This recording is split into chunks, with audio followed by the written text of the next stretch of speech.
So how do you get one of these? Everyone who comments on a podcast episode on YouTube, Facebook, Instagram, or LinkedIn with the hashtag LadyBossLoyalty will be entered. So please comment away. And there'll be another winner announced today on the show. So stay tuned for that. Enough about me. Let's hear from the wonderful guest we have today. I'll start by introducing my wonderful and extra special guest, Jay Andrews. Jay is a motivational speaker and coach. Jay believes that every business and every community have one thing in common: people. That without them, there's no starting point. We all know how positive a conversation or experience can be. The ability to take that and build upon it and grow from it is what Jay believes makes us successful in all regards. RippleEffect, the company he has founded and is the CEO of, does just that, creates positive change within individuals and businesses that in turn has the same positive change in others. Jay has over 15 years of experience in a variety of capacities. The end of it, the heart of it, he's helping business leaders, entrepreneurs, millennials, and individuals. Welcome to the show, Jay. Thank you so much. It's always a privilege and an honor to be on this show, seeing that I've been here before. You have been here before, and welcome back. Thank you. I obviously, those who know us know that you and I are partners in life. And as we also go through our own professional journeys, there's certainly lots of intersections in terms of what our beliefs are and things that we do that are similar. And so I'm thrilled to have you on the show to talk life and leadership. But knowing that we'll have some new listeners today, while our regular listeners know your backstory, our new listeners do not. So could you just give us, for the benefit of all, could you just bring everyone up to speed and share a bit of your backstory with us? Sure. So I guess I'll just jump right into the thick of it. Jump in. So 9 years ago, I was diagnosed with a blood disorder that there's no cure for. And so let me just take one step back.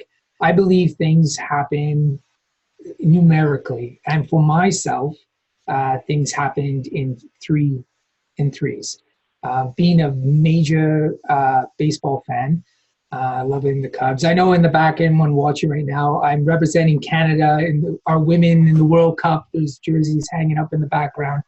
But for me, my first strike in life was this diagnosis of hemochromatosis.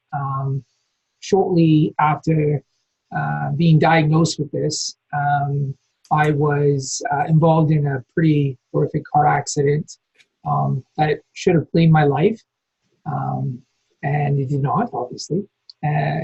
So I went through almost a year of rehab to teach myself again how to, my left side of my body, to be mobile again. I did suffer some permanent damage to my lower back and frontal lobe of my brain. While all this was going on, I was going through all this rehab, I was diagnosed with cancer. So there's your three strikes. And I beat it. So that's kind of really where the journey where I am today is based on the three strikes. I didn't take my bat and go back to the dugout. I actually took first base and I've moved forward, striving to teach people about resilience and dealing with adversity. I've known that story now for 4 years, and it gets me every time. And I love how you have used that to define and propel your purpose.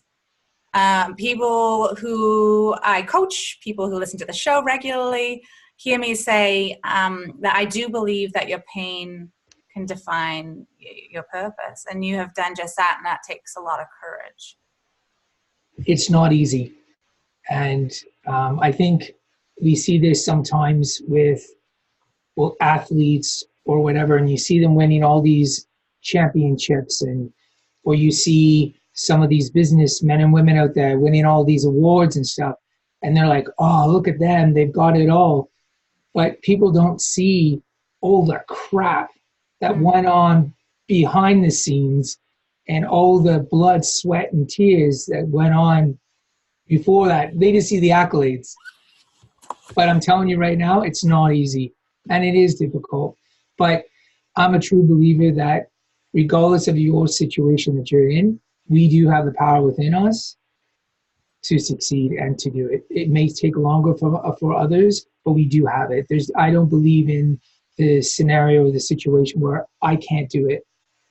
I just don't believe in that. I think there's a lot that we can delve into. It relates to some parenting stuff that we talk about at times. But yeah, I believe that too. I think there is always a way, but there has to be a desire. The desire has to be like this burning, burning desire that you were willing to, fight through blood, sweat, and tears.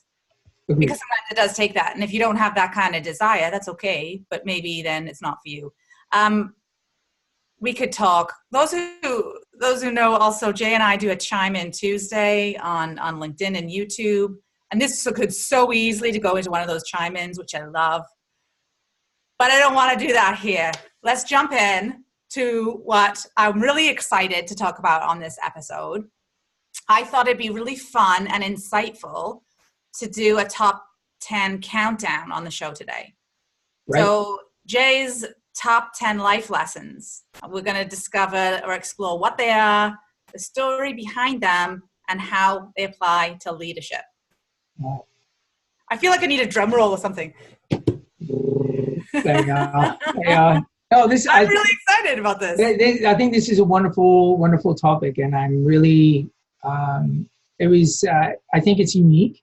And when you approached me and asked me about this, I personally like it. It's outside the box type of thinking. I promote that myself very much so. So this is wonderful. So let's dive in. Let's do it. Okay, where head and heart collide. So let's do this. So number 10. All right. Laughing is natural. It's not something that you learn. I believe that you see it in children. They're giggling all the time. It's an innate, it is within us to laugh. Why is it that when we're children, everything is funny, or everything seems to be so simplistic that you can laugh about it? And then all of a sudden, here we are, grown up, job, career, family, house, and all of a sudden, we're serious. And then we go to films called comedies, and we're then essentially told, you're going to laugh. It's time to laugh. Exactly. And that's it, right? And when I speak with, people involved in, at higher levels within companies, and it's like, when was the last time you actually didn't take yourself serious? And majority of the time, no one has an answer for that. Everyone is so freaking serious. And this is the thing, laughing is natural. It's within you. I just want to interject here. So I just Googled it. Preschool aged children don't have to be told to laugh. They laugh naturally and a lot more often than adults do. In fact, a study has shown that children laugh 300 times a day as compared to adults who laugh. What do you think? How many times a day do you think adults laugh on average? So kids are 300. I would say we might do it 7 to 10 times a day. Pretty close. 17. 17. So there you go. Wow. Which is sad. And wow. It's funny because when we see children laughing, we think nothing of it. But if we see an individual just arbitrarily start laughing, we think there's something wrong with them. I don't. No, but people will pause and have a look. Right? And you may not say what is wrong with them, but there is an innate thinking that something's up. Like what, or maybe I should be laughing. Why aren't I laughing? Like, what am I missing? And I just think one of the, number 10 big life lesson is laughing is natural. You don't have to be scripted to laugh. It's a natural thing within you. Okay, so as we are doing this countdown list, I want listeners to be paying attention to which one they like the most. And I want to hear from you. I'd love to know. Because if all of them are important and awesome, which I know they will be, I've not heard them yet, but I know that they will be, everything's important, nothing's important. I love listeners to choose one thing that really resonates with them and think, you know what, I'm going to try that one. Laughing, I think I'm good. I love to laugh. Yes, you do. I'd love to laugh. So much so, well, not so much so, but interestingly about the laugh, I've been told in the workplace, which is why I have my own business now, I've been told in the workplace that I laugh too loud, I laugh too much. It's just too overwhelming for people. And I do have a loud laugh, but I would try to silence that for so long. So I love that you just shared that as the number 10. So let's move to number 9. All right. Number 9. Everyone has a turn. So be patient. Now, even as a child, Richard, now just wait a moment. You're going to have an opportunity. You're going to have a chance. And as adults, we still hear that. And I like to think that this is a lesson of mine that is so apparent from myself. Considering what I went through during my 3 strikes, it was the one thing I remember being in the hospital saying, you need to be patient. Mm. You need to be patient. To the point, and I've shared this story with a lot of people, I actually started hating that word, patient. But I truly believe it's a life lesson. We all have an opportunity. We absolutely all have an opportunity. So just take your time, or wait, take that time. And then when that opportunity does arise and it is your turn, embrace it and just engulf everything what that is. And as a leader, you have to understand that. People are looking at you. And just because you're a number 1 woman in the room or a number 1 man in the room doesn't mean you get to go first all the time. There's no entitlement here. Everybody needs to be patient. You all will get a turn. I forgot to ask you, so I just want to back up for a second, go back to 10, that laughing is natural. We forgot to talk about the implications of that and leadership, because that's a massive one. It's a massive one. It's actually going to be in my book that's coming out in November. So tell me how leaders can leverage that. Why is that important for leaders to embrace that concept? I think, and I may have alluded to it earlier, is that stop being so freaking serious. Really, no, honestly, seriously, there's nobody on this planet is that important that you have to be serious 24/7. Nobody is. I don't care.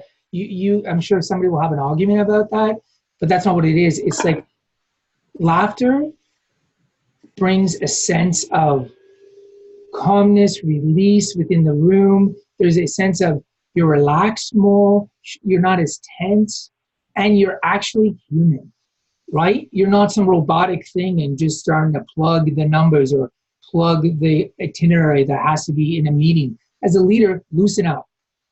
Because if you seriously walk in there like some Terminator, cyborg, and you look human on the outside, but you're a flipping machine on the inside with a robotic battery heart. What's that? No one wants that. You have to be human. And what more evident of being human is laughter. Yeah. Hopefully, laugh at yourself. Stop being so flipping serious. Work can be fun. I mean, it can. It can be fun. It should be fun. I was watching a video on YouTube this morning. Someone posted it on LinkedIn. I'm trying to give that. Oh shoot! It'll come to me. Who's our connection on the West Coast? Who's got his own business doing Jared? resume? No. Oh, Jared. No, never mind. Sorry. I'll come back to it because I want to give him credit for this video. It was a really, really impactful video that was talking about. Now I'm trying to think of his name. I've lost my train of thought. This really, really impactful video. It's all right. It's kind of like quotes. I know. It'll come. It'll come. I know. Okay, because I've just got so many things in my head, so many good things to explore. Okay, so we've just done laughing is natural, number 10. Number 9 on Jay's life list life lessons list is everyone has a turn. Be patient. What's number 8? Listen. Hear what people have to say from the beginning right to the end. How did you come to learn this? Why is this one on your list? For me, it's super important is that we live now in an age where everyone says, I'm listening, but they're not listening. They're just hearing something, but they're not listening to what the individual has to say. Because if you actually were listening, half the time you wouldn't be in an argument. Second of the time, a discussion would probably be cut in half because this is what we're doing. We're listening. And then all of a sudden we're following. And then that individual says a word that triggers you. And then all of a sudden it becomes Charlie Brown. Wah, wah, wah, wah, wah, wah, wah, wah. You don't hear anything. And you're just waiting for that person to pause. And then you jump in and you leap in on a word that triggered you, that brought a passion within you. And then it's kind of like when you were in school, we all did this. I'm sure kids still do it today. Our 4 boys do. When the teacher asks something, you're like, the kids are like, they put their hands up and they're like, and the teacher said, just wait a moment, I'll get to you in a second. And then the kids are like, so they're not listening anymore because they heard something and now it triggered them and now they want to interject and say what they've got to say. It's kind of like Family Feud. When we watch Family Feud and someone hits the buzzer, way before Steve Harvey has had a chance to read the whole question, and we hear some ridiculous answers, which adds to the humor of the show, but some ridiculous answers that don't address the question at all. And so you're right, we do this in conversations with people in our personal lives, and we absolutely do it in business. I see this a lot in the work that I do with leaders and team development. And sometimes I have to institute some ground rules, which I know sound really basic and simple, but it really, one speaker at a time is it's a challenging thing for people. I agree. You know what, I use a term, and it kind of rubs people sometimes the wrong way, but this is me inserting humor into a situation. Let's hear it. So the next time you're in a boardroom and you have a situation where one is talking over the other, somebody should pipe up and say, I'm sorry, you don't have the talking stick right now. See what happens. People say, well, I am not saying that. I don't want to get fired. I don't want to lose my job. But this is what I'm saying. It is a little rude.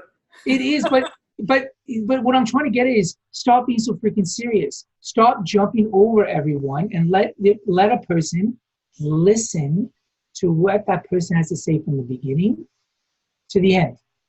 I know when I was in school and post-secondary, whatever, and someone was talking, you grab a pen and you would jot down notes. And then, so you're not interrupting what the person is saying, you're still listening, but you're jotting down some things. And you know what? Maybe if you actually listen, the person is actually going to answer maybe the question you have or the concern that you have.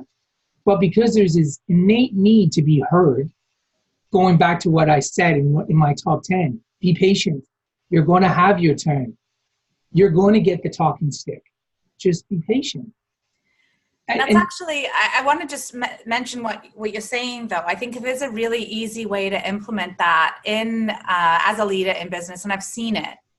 And that is, once the team realizes that there actually is an issue with talking over people, there is they have something that represents a talking stick. So one of the businesses that I've done work with, they actually have there's a lot of Star Wars fans. They actually have this, I don't even know what it is. It looks like a kid's thermos.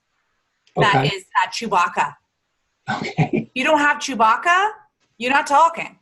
Right. So I actually really like what you said, And I know I'm taking it into practical terms because I think philosophically it's one thing, and I think a lot of people agree with that.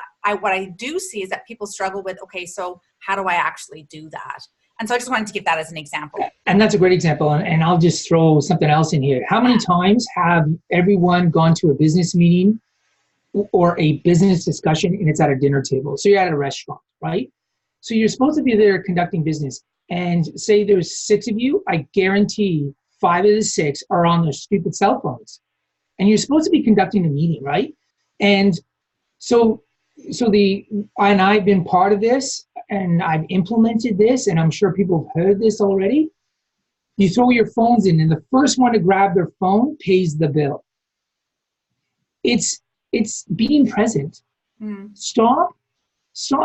I'm sorry. No one on this planet is that important.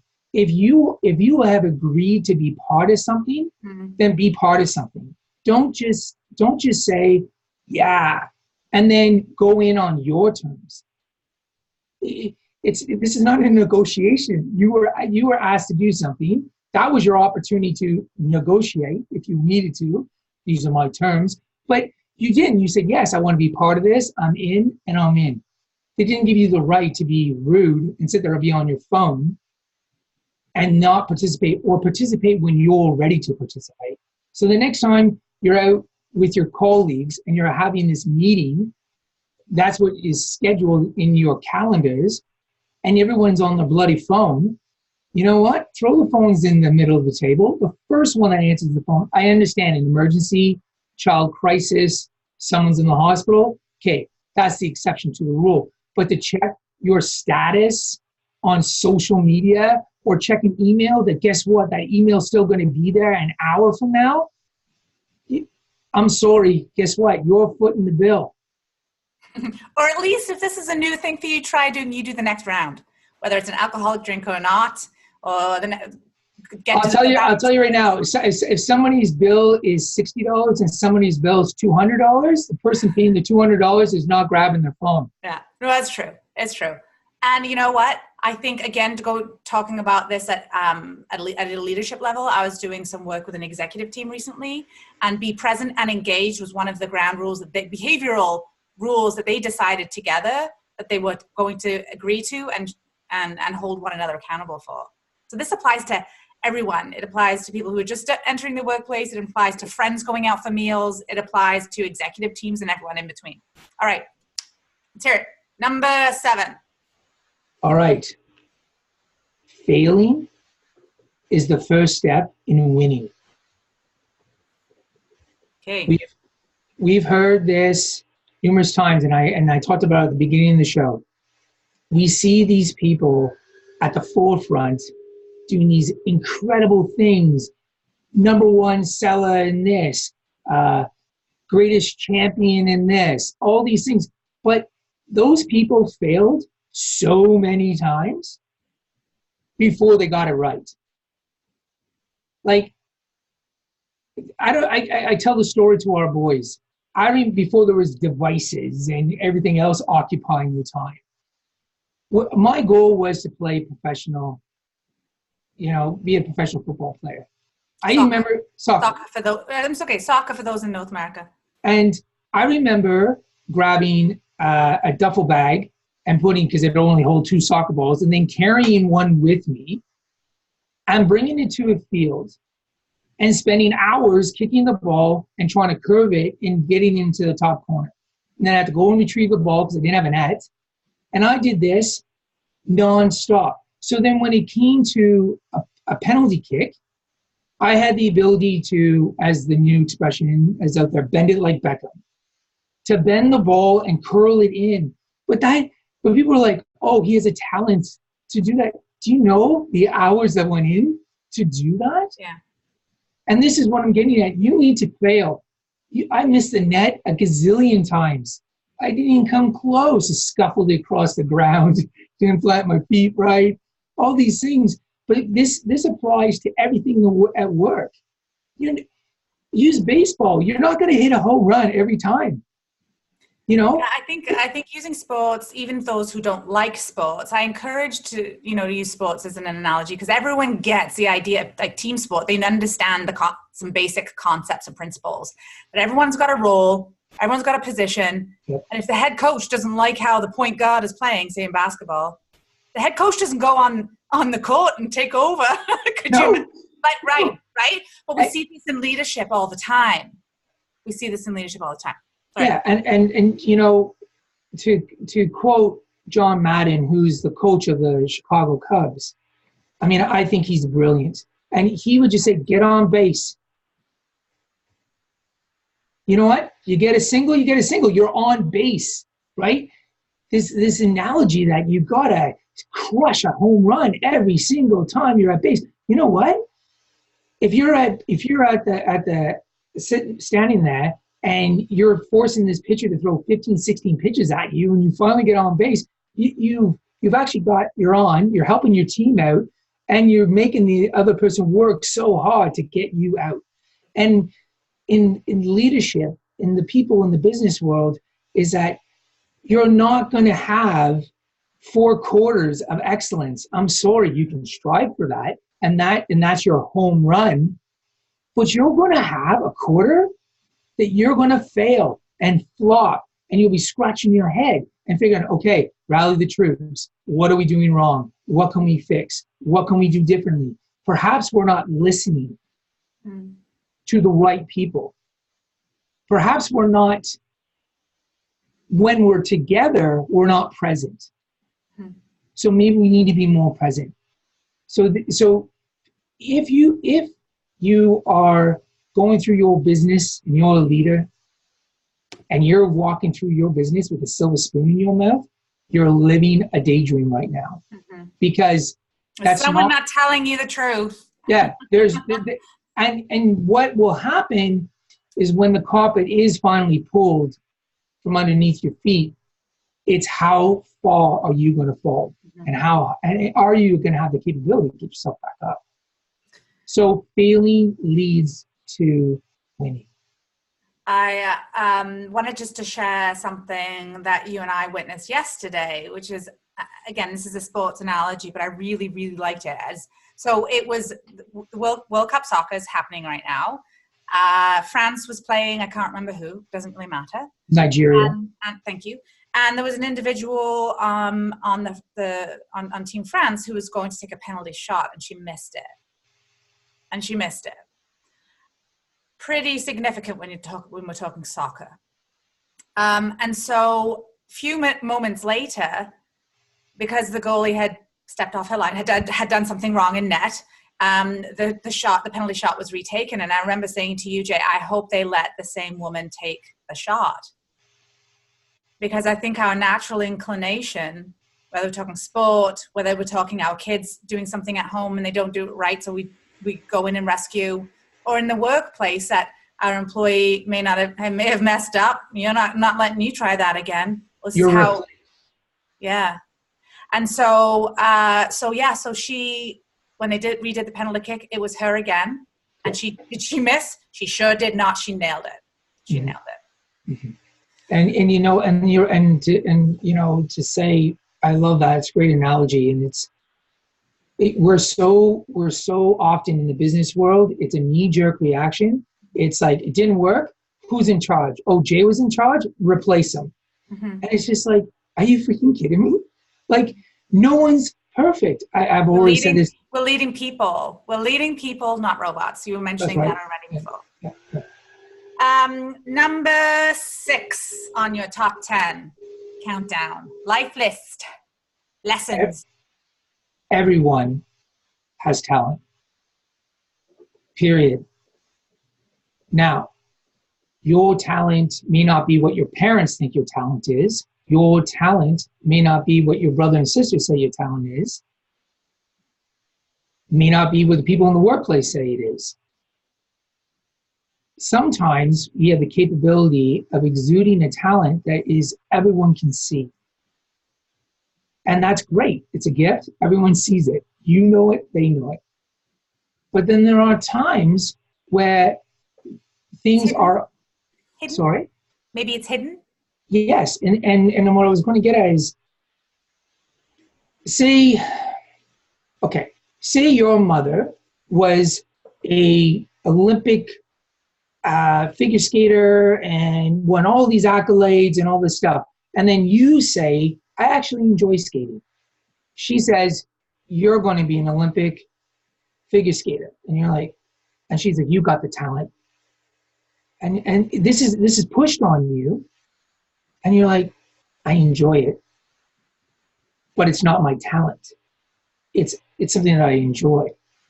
And I think we sometimes need to be careful. And as business leaders, we really need to be careful is that when we have these prodigies that we see within our business, we can't push what we think their talent is and say that's what their talent is and almost funnel them along to say, stay in your lane. This is your lane. This is what you're doing. Just because he or she said they liked it. A true leader will understand that, yes, they do have talent, but that may not be their talent. Their talent could be something completely different. And when I think that we might be getting tripped up as well on. So I guess I see talent as something that is more natural. Yes, I agree with you. It comes naturally. Yeah. So we're looking to combine talent and likes, things that you love and things that you're naturally good at. When those two can be combined and leaders can leverage those things, you got to find it first in yourself, right? Figure what that is. I think that real magic can happen in life, in leadership, in families. Yeah, no, I agree. It's just, I guess for me, it's just super important for people to understand is that the talent is there. So when I hear people, well, I don't have a talent, that's a crock of crap. That's someone thrown in the towel with not putting the effort in. Okay, so how would you? So I think we live in a time where young people, I think it was the same for us. Perhaps it has always been really forced at a very young age to figure out what they want to do or who they want to be. Right. And I'm not so sure we explore talents. We pursue what our grades may suggest as a talent, right? So how would someone, how do you recommend that someone would identify what are my talents? What is something that comes absolutely, and you hinted at it, what comes to you absolutely naturally? That you really do not put a second thought into it. It just literally, it's like breathing, right? It lights you up inside. You feel good about it. It just blows through you. You're not having to, okay, give me a minute, I need to think. Or it's just, I use it as, or I tell people it's like breathing. If it comes that naturally and you feel good and you feel calm, there's that excitability that comes with certain things, but there's this natural ability of calmness. That's your talent. That's what it is. I also think that talent, it doesn't necessarily mean that you excel at it the moment that you do it. I think there's a natural element to it and there's a love for it. Yep. And then mastery, practice, fail, practice, fail, practice, fail. That leads eventually to mastery, right? And so to have the grit and that resilience to know I've got something here, and anyone who achieves anything that's worthwhile has to really work hard. If you think again about people who play sport, there's going to be a natural talent there, but without the grit, determination, practice, failing, there's no championship. So yeah, I agree. How do leaders? How would you suggest that we apply this to leadership? Because I think in the busyness of everyday business life, I don't think that leaders take a pause to think about this enough. So they choose the people to do the work who can get it done well and fast. So I think for leaders, they're so, okay, the great leaders, this is not for them. But for just leaders, they're so fixated on the black and white. Mm-hmm. This person accomplished this. They went to school for this. They were a part of a team that did this. and it was successful. So they're the person with the talent to do this. But when you get to see the human side of people and you actually get to know your team, get to know the individuals, you can actually get that gut instinct in saying, you know what? They may have been part of this. They may have went to school for this, got a degree in this, but they're not the right person to be doing this. They don't have, that is not their talent. And great leaders see the black and white, but they go with that gut and understanding and see the mannerisms in which one conducts themselves and how they show up and how they are reacted to certain things. They're able to see that, take the black and white, put them together, and then they're like, this is her talent. This is his talent. And then those are the great leaders. The great leaders can do that. But I'd like to suggest, or I'm proposing that we look at what you're saying here as that is what we expect of leaders, not of great leaders. I think that's a responsibility, and I hear what you're saying, and I agree that right now that's not where we're at with leadership. I think that's a leadership responsibility. You sign up for leadership. You sign up to bring out the best in every person that's on your team. You decide to go to a business meeting, don't get on your phone, be present. Mm-hmm. You're right. You signed up for this. You know what it entails, so be there for the whole thing from A to Z or Z. You know, just be there for the whole alphabet. Yeah, I love that. So I'm going to pause for a moment here as we're halfway through your list. So your top 10 life lessons and how they apply to leadership. I want to share who our next Lady Boss Loyalty winner is. I know. So who is the next recipient of this exclusive, awesome, kick-ass Lady Boss Loyalty traveler is Emily and Valila. Oh, wow. Emily and Valila. So congratulations to you, Emily. I will be reaching out to you. If you're listening right now, please send me your mailing address. And you, along with our lovely winner already, Lynn Magria, are now the two recipients, the only two recipients of that title. So congratulations, and I can't wait to share that with you. Congratulations. I know, this is so fun.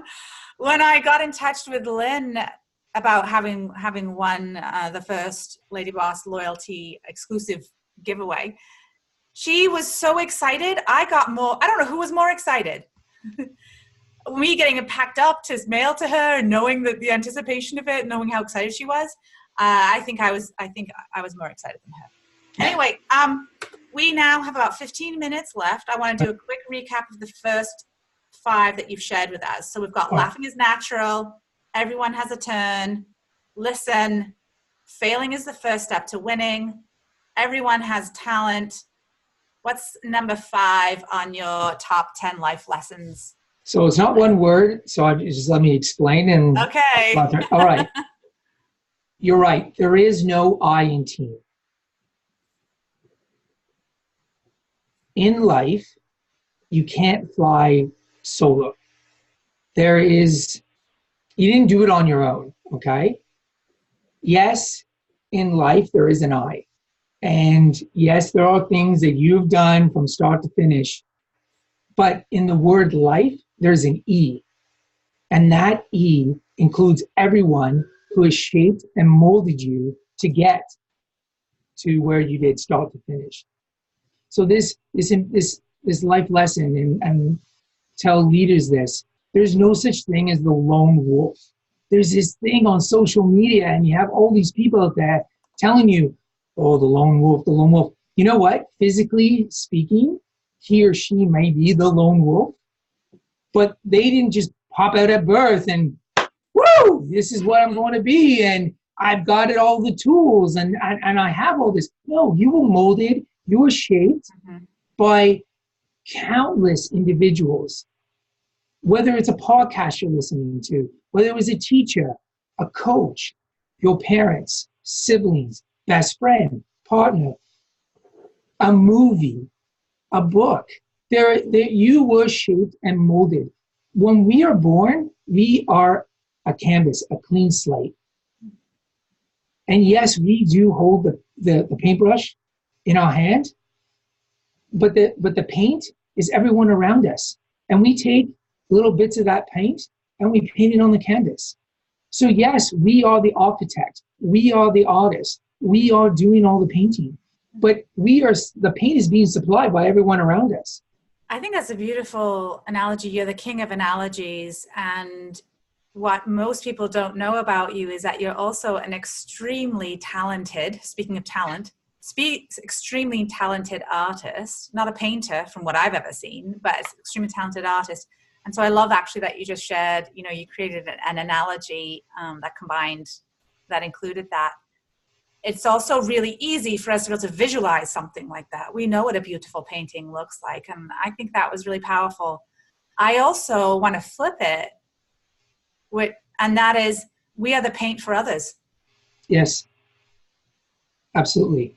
And that's the beautiful thing about art, right? Not one thing is always the same. And I don't want to digress, but I have told everyone can draw, right? It's. Oh yeah, here we go. No, but no, I'm not going to go there. Okay. Please don't.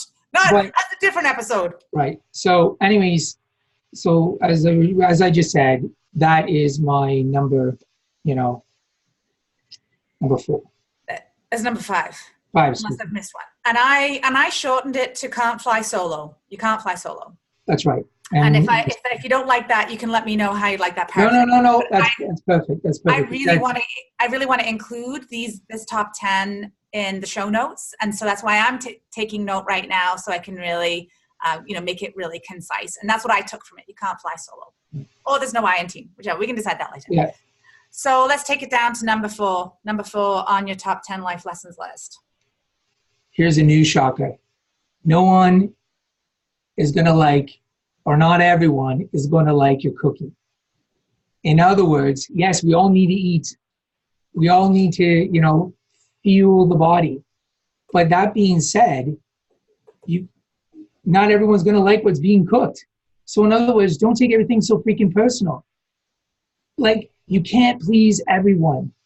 It's such a simple concept, but we strive, in social media, filter, edit, post, cut, snip. It's just like, for what?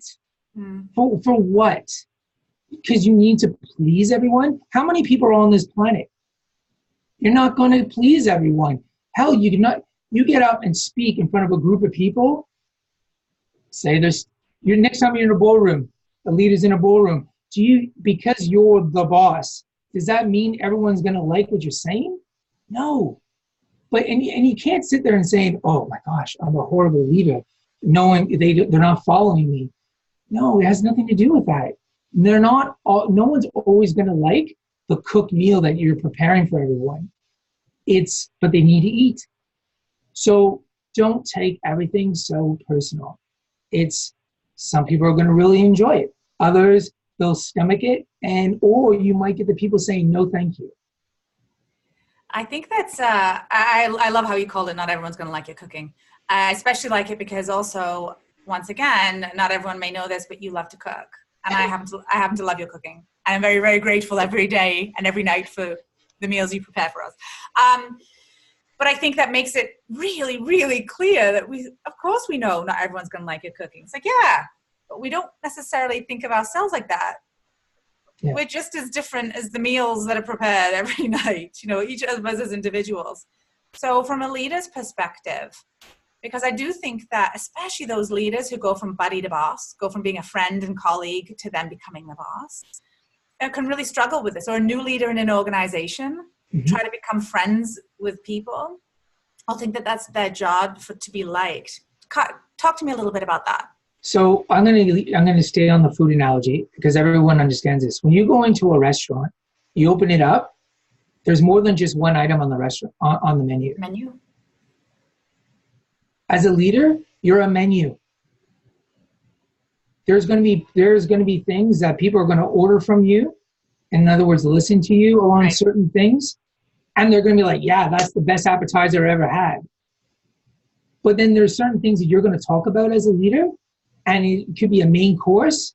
Well, they're not liking that part of the main course. But you're not just a one-trick pony. You're not just steak and potatoes. No, there's chicken and vegetables. There's fish and rice. There's there are many layers to a leader. So you are literally a menu, and they will pick and choose kind of what their things that they're into. Like I said, they're not always going to like everything you're cooking. This is the beautiful thing. So as a leader, you cannot take it personal, and you cannot be a one-trick pony. I see a book here. I see a book in the making. Maybe that's what my mindset is because I'm writing a book right now. Right. But it's quite possible. Let's just try to get through the top 10. Let's just try to get through the show. Okay. All right. I'll go with that. Number 3. What's number 3 on your top 10 life lessons list? I can hear my mother saying this to me. I can hear her voice inside my head. So, Mom, bless you. Manners cost you nothing. 0. Be polite. It doesn't cost anything to be polite to someone. So manners matter. Manners matter. Exactly. That's it. Cut and dry. Thank you. No, but seriously, it really is, because I don't have to beat this to death. People understand what being polite is. Saying yes, saying thank you, but not just saying it as lip service, but actually truly meaning it. I think it links back to number 8 when you're talking about listening. We're listening for the purpose of connecting. We're listening for the purpose of understanding. And so when you're using manners, not just because that's what you're supposed to say, you're listening it as a genuine way to connect and show appreciation. I agree. I think it's a way we show respect to one another. Yes. Isn't it? Absolutely. Like I just said, no one's going to like you're cooking all the time, right? But you don't have to be, excuse the expression, you don't have to be an asshole about it either. Yeah. Right? Like there's a polite way in showing manners and being respectful instead of being a jackass about it and just coming off all wrong. And you're just like, well, because I don't like what they're saying. So I have a question for you. Sure. Does this give our boys a free pass then when they don't particularly like the meal and they don't want to eat the peas? They can say it politely. Does this give them a hallway pass? I don't know. Next. Okay. For all our American friends, I plead the fifth. I do not want to incriminate myself. And for those in Canada, everyone knows what that means. For those in the UK, I'm not sure if you do. I'd like to know if you know what that means. Okay, and so how does this apply to leadership? It's quite simple. As a leader, you have to show respect, and you have to have manners. Thanking employees is huge. You know what? Get away from your desk and go and talk to someone. And if someone actually does something, don't write an email. Don't text them. Don't get on some group chat and say, well, I said something. You know what? Get off your ass and go see someone and actually have a human connection. This is the problem. Everyone's I need to jump in here, Jay. I need to give this example because it's like burning a hole in my mouth right now for staying in my mouth and not coming out. So Slack is an instant messaging tool that's used in a lot of tech companies. I imagine using other companies as well. It's just instant messaging. And I work with this one particular company and I absolutely adore them. The people there have massive heart, wonderful human beings, great vision, all sorts of, I could go on and on about how wonderful they are. However, there is a gratitude channel, a Slack channel, or group chat, whatever you want to call it. And that's where people post their thank yous to others for having done things, which I think, again, the concept is really kind and really good. But I to what you're saying in terms of the method in which you show your gratitude and show your manners as a leader, the power of being human to human can't be understated, can it? No, not at all. Sorry for interjecting there. I know we No, that's fine. That's fine. I just want to make sure that we get this top 10 in there before we get. We've got 5 minutes left, so not too much longer because I still got to do the outro piece. So number 2, 4 minutes. Yeah. All right, number 2. Tears are not a sign of weakness. We have been told. we've been told in the workplace, if you're crying, you're emotional. You're under too much stress. It's such a negative thing. You know, and oh, heaven forbid, should a man be crying? This is such a Neanderthal style of thinking. It's gone the way of the dodo. It's dead. And if you're in an industry as a leader and you still are holding on to that for dear life, tears is a sign of weakness. I'm sorry, whether you're a woman or a man, that almost Neanderthal thinking, dinosauric way of trying to show yourself as a leader is not going to comply in the long run. It had its point, it had its purpose, but this is the problem. We're not machines. We have feelings. We have a heart, and we are going to get teary-eyed. And maybe we're not teary-eyed because we're upset, because we're actually emotionally attached to what we're saying. So emotions show your passion. Yes. They show the humanity. They show your caring. They show that you love what you do. Imagine a business thriving without passion and energy. I think that from an emotions perspective, we have accepted, even though I've got other opinions on this, I've accepted anger as an emotion that's okay at work. And tears, I don't get angry at work. I might cry though. Right. I may cry though. So that's just how I may show them. I would love to explore this more. I think it's such an important one that you share. So thank you for sharing that. But let's hear your number one, top 10 life lesson. Number one, and if you do this one alone, you're setting yourself up to be one of the greatest leaders of all time. Let's hear it. Always be honest. Okay. Why'd you choose that one? There's this thing we do, and I've been guilty of this, and we do it to our children. It's on a need to know basis. I'm going to let you know when the right time is. When is the right time? Mm-hmm. As a leader, you know what? You're going to fail, but that's how you're going to win. And don't take everything personally. Like all these things I talked about earlier in the show, all these things matter. And if you are honest, if you're truly, truly honest, then be that and deal with what comes out of that, because you will not only be respected more by the people that are around you, but they'll go through a wall for you. They will do all the extra things for you. And you are actually mentoring this new generation underneath you, and then they become leaders. Me too. I love that. And I think we have such a responsibility for ourselves, for those in our space currently, and those who are looking up to us and becoming leaders of the future. Jay, I can't thank you enough for sharing your time, as always, with me, as well as our listeners today, and especially these top 10 life lessons. Thank you really, truly, from the bottom of my heart. Thank you. And I really do hope this top 10 inspires and helps others within the business community, and even by yourself as an individual. Absolutely. Again, I'm going to be on you about that book. So I also want to thank all of you, my loyal listeners and followers, and remind you that information about my radio show and my guests can be found at louisehreed.com. Also, a big shout out, as always, to my wonderful friend and producer at Contact Talk Radio Network, Cameron Steele. And finally, a big shout out to today's winner, Emily Ann Valila. Please contact me for your awesome Lady Boss Loyalty Prize. I'm here, as you know, to highlight and showcase people who are taking brave, bold action and whose actions have a positive impact in our world. With that said, I'd like to encourage you all to be brave, be bold, and be happy. And in the words of Jay, his number one top 10 life lesson, always be honest and deal with what the fallout may be. Thank you again, everyone. Until next Tuesday at 11 a.m. Eastern Standard Time, I'm Louise H. Reed, wishing you an amazing day. Goodbye, friends.